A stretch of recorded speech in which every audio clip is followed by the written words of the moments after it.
Hey guys, how are you? Hope you're all having a fantastic evening. Tonight I'm going to be doing a review of a film that I saw at the Latin Film Festival. I told you guys, I'm going to be ranking these films, the 5 films that I've seen from worst to best. And today I'm going to go and do my number 3 movie that I saw. So this is what I rank number 3. My last review was of The Engineer, which was in Uruguay. That was my number 4, so hopefully you enjoyed that. This one, we're going to Argentina. Spanish language English subs, released in the year 2006, directed by Paula Sierra, and this movie is called The Water at the End of the World.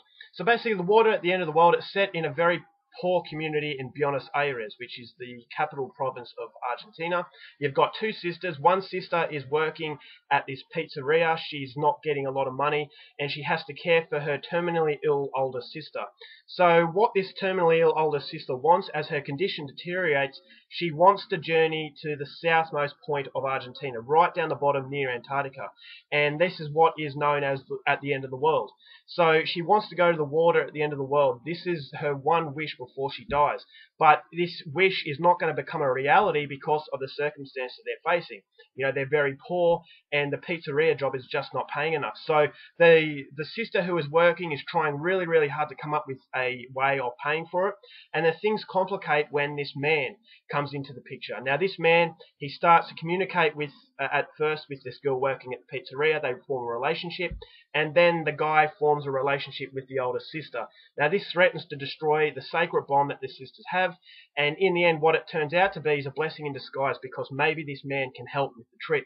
So you've got loyalties that are being tested, and you've also got dreams that are trying to become a reality. So whether or not they can achieve this, that's something you're going to have to find out for yourself, because that's as far as I'm going with my synopsis. Now, my thoughts of The Water at the End of the World. This one came as a real surprise for me, because initially I thought this was a very boring film. You know, you've got these two sisters in a very grubby environment. Now, this movie really does translate the atmosphere. It's a very poor atmosphere. It feels like you need a shower at the end of it. So it was very well directed, and it was very well, cinematography was done very, very well, because the director wanted you to feel the hopeless situation that these two sisters were in. And not only the two sisters, but the overall, community in this very worn down area of Buenos Aires. And it's not so much a case of just in Buenos Aires, but, South America, not only South America, but also the rest of the world. These poor communities that have much bigger dreams but can't do it because of their immediate situation. So that's what the film is about. But then, although the sisters are very well portrayed, and the characters are very three-dimensional, you can gain a sympathy because of the fact of their situation, but not necessarily because you like them so much. It's more a case of, yes, you know that she's dying, she wants to go on a trip, therefore we want her to go on the trip before she dies. It's not so much, I want her to go on the trip because I like this person. So you're sympathizing with her predicament rather than sympathizing with her characteristics. And I thought that was really interesting. But unfortunately, towards the start of the film, it doesn't quite hold up. It gets a little bit boring.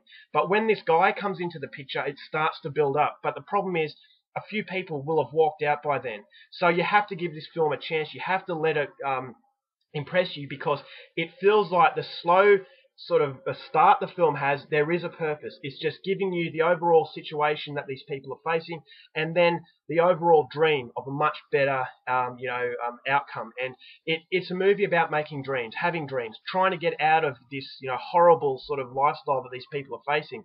And this woman, you're constantly wondering, is she going to be able to go on a trip? And a lot of people say to themselves, I want to go on this trip before I die, but they never end up doing it. So this movie doesn't promise a happy ending, and that's the beauty of it. It captures just a really harsh, the harsh realities of life sometimes, is that we don't always get what we want. And this movie does it very well. But as I said, that boring start to it, it kind of lets it down, because although it feels like it has a purpose, it takes a little bit longer than usual to get going. But once it gets going, I thought it was a very touching drama about, human spirit, our relationships within family, and our relationships with the opposite sex. I thought the journey to the end of the world was basically symbolizing the end of the world for this older sister, which I really liked. It had double meaning.